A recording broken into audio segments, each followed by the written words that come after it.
Hello everyone, আজকে আমি আপনাদের সাথে শেয়ার করব কিভাবে পারফেক্ট পুডিং তৈরি করতে হয়। তো চলুন দেখে নিই। এর জন্য আমি একটা প্যানে 1.5 কাপ দুধ দিয়ে দিলাম।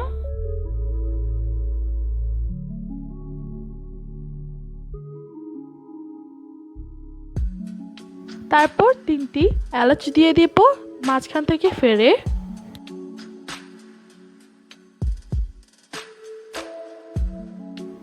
তারপর আমি দুধটাকে জাল করে নিয়ে 1 কাপ করে নেব।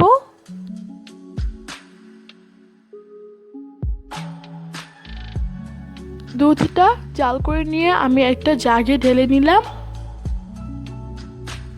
তারপর এটাকে সাইড করে নিয়ে আমি এখানে একটা মিক্সিং বোল নিয়ে নিলাম। তারপর আমি এর মধ্যে রুম টেম্পারেচারে থাকা 4টি ডিম নিয়ে নিলাম।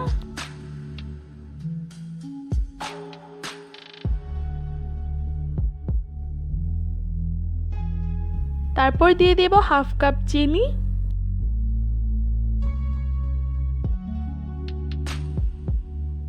চিনিটা গলে যাওয়া পর্যন্ত আমি এটাকে মিক্স করতে থাকবো।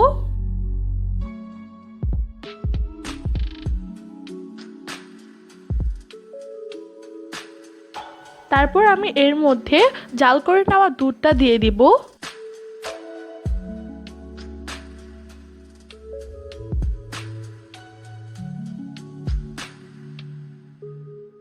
দিয়ে ভালো করে মিক্স করে নিব।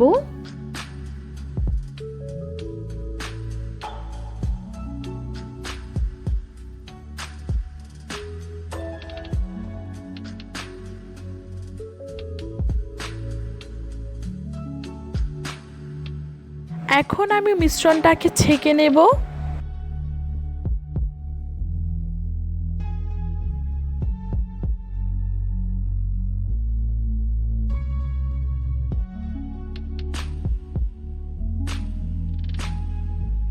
ছেঁকে নেওয়া হয়ে গেলে আমি এখানে একটা প্যানের মধ্যে 2 টেবিল চামচ চিনি এবং 1 টেবিল চামচ পানি দিয়ে ক্যারামেল করে নেব।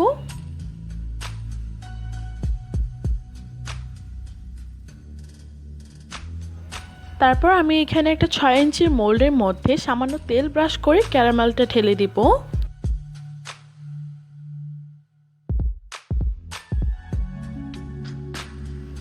এখন আমি পুরোটা ক্যারামেল মোল্ডের মধ্যে ছড়িয়ে নেব। তারপর আমি সেট হওয়া পর্যন্ত অপেক্ষা করব। তো এখানে ক্যারামেলটা সেট হয়ে গিয়েছে। তারপর আমি ছেঁকে নেওয়া সেই পুডিংয়ের মিশ্রণটা এই মোল্ডের মধ্যে ঢেলে নেব। তারপর আমি পুডিংয়ের মোল্ডটাকে ধরে একটু ট্যাপ করে নেব যাতে বাবলসগুলো বের হয়ে আসে। তারপর এটাকে সাইড করে নিয়ে আমি এখানে একটা পাতিলের মধ্যে পানি গরম করতে দিয়েছি। পানিটা গরম হয়ে আসলে আমি এখানে পুডিংয়ের মোল্ডটা বসিয়ে দিব।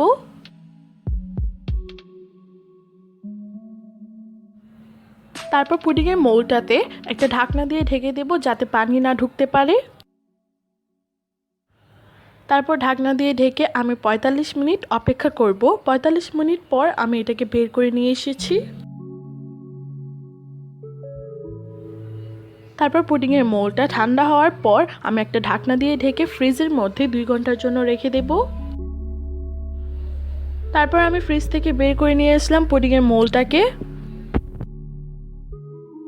পুডিংটা একদম সেট হয়ে গিয়েছে। এখন আমি সাইড থেকে একটা ছুরি দিয়ে ছাড়িয়ে নেব।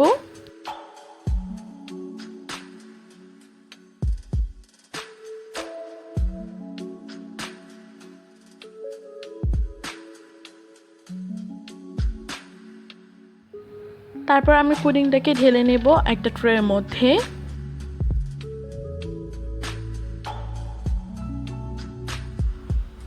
পুডিংটা দেখে নিশ্চয়ই বুঝতে পারছেন যে কতটা পারফেক্ট হয়েছে।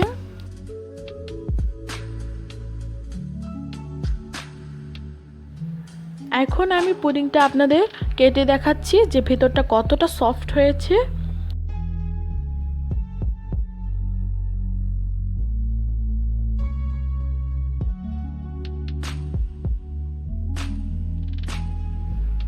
আর পুডিংটা খেতে অনেক মজা হয়েছিল। আপনারা অবশ্যই এটা ট্রাই করবেন।